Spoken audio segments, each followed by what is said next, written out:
Charrua em Ação. Novas ideias, novas conquistas. Olá, amigos ouvintes! Começa agora o Charrua em Ação, o informativo da Prefeitura Municipal de Charrua, quem mantém você informado sobre tudo que acontece em nossa comunidade. No programa de hoje, vamos falar sobre o Abril Azul, um mês dedicado à conscientização do autismo, e também sobre os temas que envolvem a saúde da nossa população. Acompanhe com a gente! O mês de abril é conhecido pela cor azul, um mês dedicado à conscientização do espectro autista. Vamos entender um pouco mais sobre isso com a psicóloga da Unidade Básica de Saúde do município de Charrua, a Graziela. Seja muito bem-vinda, Grazi, e conta pra gente o que é o Abril Azul. Bom dia aos ouvintes. Mês de abril, né? Então, Abril Azul. Do que se trata nessa campanha? Se a gente for pensar, todo mês a gente tem alguma campanha referente, né? E é usada uma cor para simbolizar. O mês de abril, azul, por conta, né, do autismo, né? Então, é um mês de conscientização ao transtorno do espectro autista. E a gente tem ouvido muito, né, a questão biomédica, né? O que o autismo é estudado, é visto pela medicina e mesmo pela psicologia mais comportamental. E a minha ideia, então, é trazer um pouquinho um outro viés, né? É uma outra área também, né, se a gente for pensar ligado a questões emocionais, né, mas que é a psicanálise. Então, depois eu vou explicando um pouquinho melhor como é que é essa nova abordagem, então. E como que nós podemos identificar sinais de autismo? Nessa abordagem, a gente observa, né, alguns sintomas, alguns comportamentos que, se a gente for pensar, todo sintoma ele quer nos dizer algo. Então, mais do que a gente observar esses sintomas, é a gente então entender o que para aquele sujeito, aquele sintoma serve por algum motivo, né? Então, mas basicamente a gente percebe assim uma questão com a linguagem, uma dificuldade na comunicação, muitas vezes comportamentos repetitivos, a questão da interação social, né? O autista ele acaba tendo como se ele estivesse se relacionando com ele mesmo.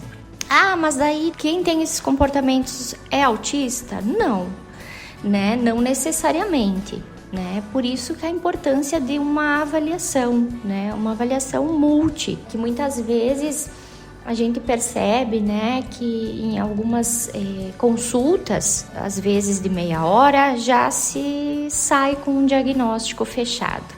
A gente precisa ter cautela na avaliação. Então, esses sinais, por si só, não fecham um diagnóstico. A gente tem que ter esse cuidado, então, né? E entendendo que aqueles sinais ali fazem parte daquela criança ou daquele adulto, porque a gente sabe que hoje tem alguns adultos que são diagnosticados, né? Que não foram lá na infância e que acabam tendo um diagnóstico tardio, mas que, independente do diagnóstico, né, eles conseguiram se adequar muitas vezes ali às necessidades, né, da sociedade, da escola, da família, enfim. A grande questão é como a gente poder escutar cada sujeito na sua singularidade, né, independente do diagnóstico, e procurar ver de que maneira a gente pode contribuir com aquele ser humano, né, para que ele consiga, à sua maneira, interagir, né, com as pessoas, com os locais, os ambientes, trabalho, família, escola. E como nós podemos apoiar melhor estas pessoas autistas?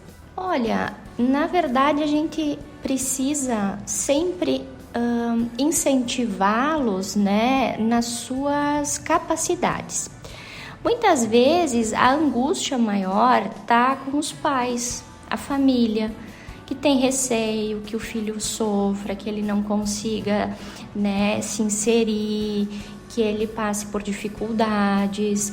Então a ideia sempre é, bom, como fazer, né, diante de cada sujeito, né, o que ele tem condições de fazer, né, estimulando, procurando ver assim, mas não muitas vezes obrigando, né? A gente percebe hoje em dia um aumento muito grande assim de atividades para fazer com que aquela criança, vou trazer o exemplo da criança, que ela se adapte. Então, a adaptação é uma não aceitação, muitas vezes, aquela criança, ao jeito dela.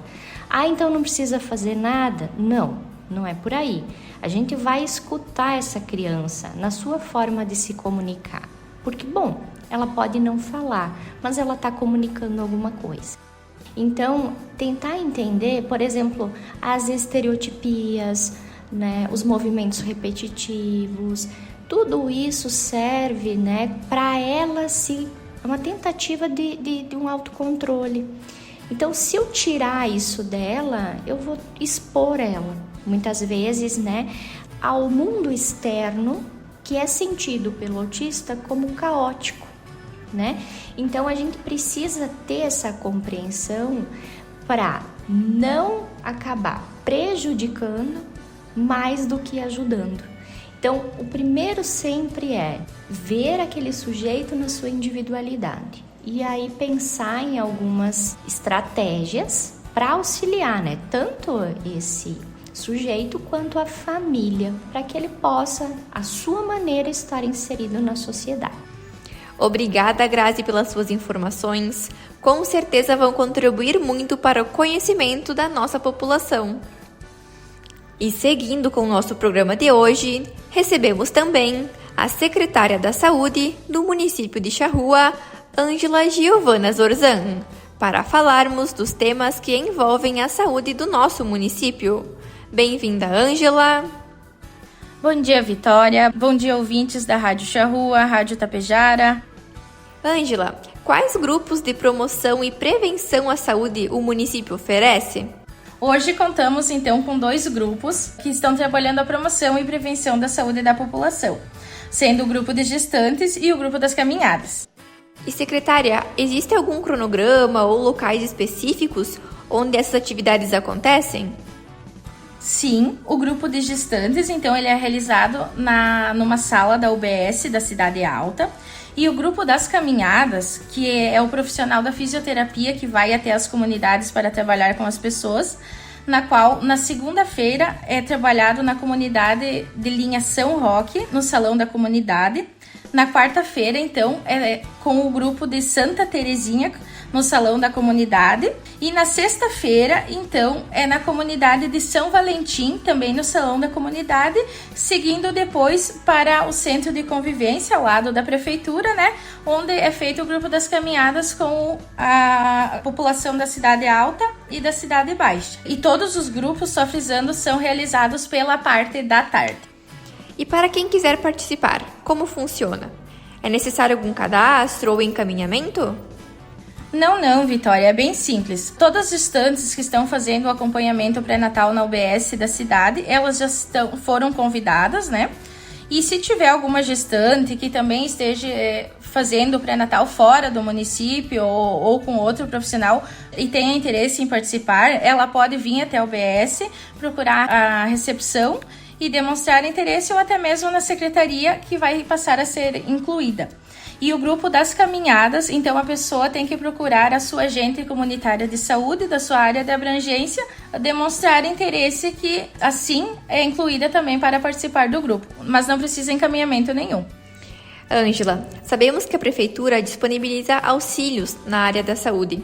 Poderia nos falar quais seriam esses auxílios? Nós temos, então, na Secretaria de Saúde, né, juntamente com a lei municipal, a concessão de auxílios para a população em geral. São auxílios para consultas especializadas, né, fora do município, ou consultas que também tenhamos pelo SUS, mas que demoram muito para ser marcadas, para exames, próteses dentárias, lentes de grau, aparelho auditivo. Esses são os auxílios, né, que nós temos hoje para ressarcir a população. E como funciona o processo para solicitar esses ressarcimentos de despesas médicas? É só a pessoa, esse cidadão, no momento que for à clínica ou hospital, pedir a emissão da nota fiscal e sempre ter uma atenção no endereço que sai na nota fiscal, porque acontece bastante de as clínicas emitirem a nota fiscal com o endereço de outra localização, outro município, e a gente não consegue, assim, estar ofertando o ressarcimento. Então, cuidar, né, sempre o endereço, se está correspondente ao seu endereço de origem, o CPF, e sempre procurar nos trazer a nota fiscal dentro do mês correspondente também, porque senão trazer dos meses anteriores a gente acaba por não conseguir disponibilizar depois o ressarcimento para as pessoas. Muito obrigada, Ângela.